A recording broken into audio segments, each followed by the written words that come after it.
ये बात है साल 1914 की, जब एक 8 साल के बच्चे ने जापान के एक गांव में खेल रहा था। तभी उसने 4 पहियों पर चलती एक मशीन देखी। ये फोर्ड का मॉडल टी था, जिसको देख के ये बच्चा बहुत ज्यादा हैरान हो गया। यही वो दिन था जब उस 8 साल के बच्चे को गाड़ी और मैकेनिकल पार्ट से पहली बार लगाव हो गया था दोस्तों। इसका नाम था सोइचिरो होंडा, और किसको मालूम था आने वाले वक्त में इसका नाम हमें हमेशा छोटे बड़ी गाड़ी पे देखने को मिलेगा।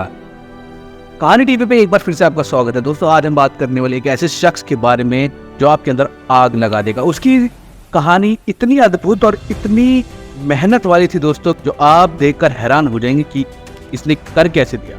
दोस्तों, ऐसे ही लोग हैं जो हमारे समाज में न जाने कहां से आते हैं, लेकिन वो अपना रुतबा, नाम और ऐसे जगह पे अपना मुकाम हासिल कर लेते हैं कि वो अपने मरने के कई सालों बाद तक भी जिंदा रहते हैं सबके दिलों में, और अपनी काम की वजह से हर एक घर में बच्चा बच्चा उनको जानता है। दोस्तों, वीडियो को एंड तक जरूर देखना। उम्मीद करते हैं वीडियो आपको मोटिवेटिंग लगी। 1906 में जापान के माउंट फौजी के करीब एक छोटे से गांव में सोइचिरो होंडा की पैदाइश हुई। उनके पापा लोहार होने के साथ साथ पार्ट टाइम में साइकिल रिपेयर भी करते थे। होंडा के 5 बहन भाई पहले ही बीमारी की वजह से मर चुके थे, लिहाजा उसके माँ बाप इस बच्चे से काफी उम्मीद रखते थे, लेकिन उसको पढ़ाई से कोई लगाव नहीं था। लेकिन अपने फादर के साथ साइकिल रिपेयर करने में होंडा को ज्यादा दिलचस्पी थी। जब वो 16 साल का हुआ, तब उसने न्यूज़पेपर में जॉब का एक इश्तिहार देखा। आर्टशुगाई नाम का एक ऑटोमोबाइल सर्विस स्टेशन में एक टेक्नीशियन की जरूरत थी। होंडा ने जॉब के लिए उधर लेटर लिखा और वहां से पॉजिटिव रिप्लाई भी आ गया दोस्तों। यही वो टाइम था जब होंडा अपने घर और स्कूल छोड़कर कमाने की आस लगाए टोक्यो रवाना हो गया था। होंडा का ख्वाब तब टूटा जब वो टोक्यो में आर्टशुगाई पहुंच गया था। कंपनी के मालिक ने उसे सफाई का काम करना शुरू कर दिया, और यहाँ तक कि अपने बच्चे की देखभाल करने को दिया था। होंडा बेचारा करता तो क्या करता। एक तरफ वो अपना घर और माँ बाप को छोड़कर निकला था, दूसरी तरफ उसे फालतू काम लिए जा रहे थे उसकी कंपनी वाले। उसे वापस अपने गाँव जाने में शर्म आ रही थी, क्योंकि वो अपने पेरेंट्स को फेस करने की हिम्मत नहीं जुटा पा रहा था। यही वजह थी कि अपनी कई महीनों तक वो वहीं ऑड जॉब्स करने के लिए मजबूर हो गया था। कुछ ही महीनों के बाद आर्टशुगाई के मालिक ने वर्कशॉप के काम में लेना शुरू कर दिया। होंडा को इस काम में बहुत इंटरेस्ट था, इसलिए वो चीज़ों को आसानी से समझ लेता था। कुछ महीनों में वो हर तरीके की गाड़ी और उनके पार्ट्स के बारे में काफ़ी कुछ जान गया था दोस्तों। इस दौरान आर्टशुगाई ने 2 स्पोर्ट्स कार भी बनाई, जिसमें पहली गाड़ी डैम्बलर थी और दूसरी कर्टिस थी। ये दोनों गाड़ियाँ यूज्ड इंजन को इस्तेमाल करके बनाई गई थी, जिन्होंने जापानीज मोटर कार चैंपियनशिप 1924 में पहली बार वहाँ प्रदर्शन किया और साथ में जीत भी हासिल करी। अभी तक एक अच्छा मैकेनिक था, लेकिन इधर वो एक ड्राइवर के साथ एक इंजीनियर के तौर पर बैठा था। यही वो इवेंट था जहाँ पे सोइचिरो होंडा ने मोटर स्पोर्ट्स को अपना रिलीजन ही बना डाला। अगले कई सालों तक वो आर्टशुगाई में काम करता रहा और अपने एक्सपीरियंस को बढ़ाता रहा। 1928 में 22 साल की एज में उसके मालिक ने अपनी एक और ब्रांच खोलने का फैसला किया। ये ब्रांच हवामात्सु के शहर में थी, जिसको चलाने के लिए मालिक ने होंडा को जिम्मेदारी दे दी। होंडा ने आर्टशुगाई की इस नई ब्रांच को एक वर्कर से शुरू किया था और सिर्फ 2 ही सालों में 30 वर्कर तक पहुंचा दिया था।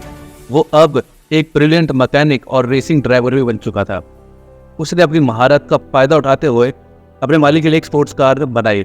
ये 120 किलोमीटर प्रति घंटे की रफ्तार से चल सकती थी। इसने पुराने सारे रिकॉर्ड तोड़ दिए थे दोस्तों। ये रिकॉर्ड 20 सालों तक जापान का हाईएस्ट रिकॉर्ड भी रहा था। आर्टशुगाई के मालिक के दिल में होंडा की अहमियत बढ़ चुकी थी। वो अपना खुद का वर्कशॉप खोलना चाहता था, लेकिन शायद किस्मत को ये मंजूर नहीं था। 1936 में रेसिंग के दौरान होंडा का एक बहुत ज़्यादा बुरा हादसा हो गया। इस एक्सीडेंट में उसकी जान तो बच गई, लेकिन उसका लेफ्ट बाजू फ्रैक्चर हो गया, शोल्डर डिसलोकेट हो गया और चेहरे पर कई सारे जख्म भी आ गए थे। उसको अपनी ज़िंदगी यहीं पर ख़त्म होते दिखाई दे रही। ना वो मैकेनिक का काम कर सकता था, ना ही रेसिंग कर सकता था। कई महीनों के बाद वो जब वापस ठीक हुआ, तो उसने आर्टशुगाई की मदद से रिक्वेस्ट की कि वो अब रिपेयरिंग का काम नहीं कर सकता, बल्कि उसने एक आइडिया पेश किया कि क्यों ना वो स्पेयर पार्ट्स बनाने के लिए एक अलग कंपनी शुरू करे। आर्टशुगाई के स्टेक होल्डर्स ने होंडा की यह आइडिया फौरन रिजेक्ट कर, उनको ऑलरेडी प्रॉफिट मिल रहे थे और कोई भी नहीं चाहता था कि नया रिस्क ले। इसी पर होंडा ने डिसाइड किया कि पार्ट्स मैन्युफैक्चरिंग की कंपनी वो अकेले ही खोलेगा। 1936 में 30 साल की उम्र में उसने अपने दोस्त के साथ मिलकर टोकाई सेकी हेवी इंडस्ट्री खोली और अपने दोस्त सोचाइरो पाटो को उसका प्रेसिडेंट बना दिया। कंपनी तो वो खोल चुके थे, पर होंडा के पास इसको चलाने के लिए कोई इन्वेस्टमेंट नहीं थी। वो दिन भर आर्ट सुबह के लिए काम करता था, बल्कि रात को अपनी नई कंपनी के लिए खुद इंजन पिस्टन बनाने की कोशिश करता था। अगले कई महीनों तक वो इसी रूटीन पर चलता था, लेकिन उसे कोई भी कामयाबी नहीं मिल रही। उल्टा वो लगातार शिफ्ट लगा के कमज़ोर होता जा रहा था।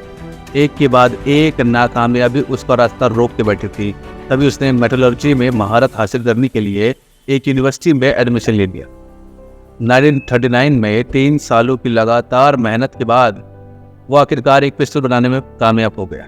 अब उसने 800 से जॉब छोड़ दी और फुल टाइम पिस्टन बनाने के लिए लग गया, पर उसको ये मालूम ही नहीं था कि उसके बनाए हुए पिस्टन को अभी कई सारे और फॉल्ट्स आएंगे या उसको ठीक करने पड़ेंगे। उसने टोयोटा कंपनी को अपने पिस्टन ऑफर किए तो टोयोटा ने 50 में से 47 डिज़ाइन रिजेक्ट कर दिए।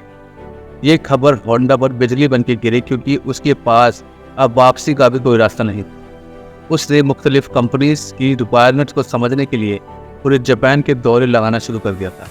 अलग अलग फैक्ट्रीज में गया, कार मैन्युफैक्चरर से मिला।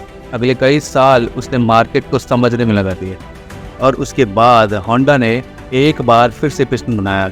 इस बार ये पिस्टन सारी कंपनियों के क्वालिटी कंट्रोल पास कर चुके थे। उसको धड़ाधड़ ऑर्डर्स मिलने शुरू हो गए और एक बार फिर से होंडा को अपने ख्वाब पूरा होते हुए दिखाई दे रहा था। और उसको पूरा करने के लिए उसकी कंपनी ने 2000 लोगों को हायर भी कर लिया। होंडा की एक खुशी सिर्फ चंद महीनों की मेहमान थी दोस्तों, क्योंकि 1941 में जापान वर्ल्ड वॉर 2 में कूद गया और मिनिस्ट्री ने कई जापानीज कंपनी को अपने कंट्रोल में ले लिया, जिसमें एक कंपनी सुचारू होंडा की भी थी।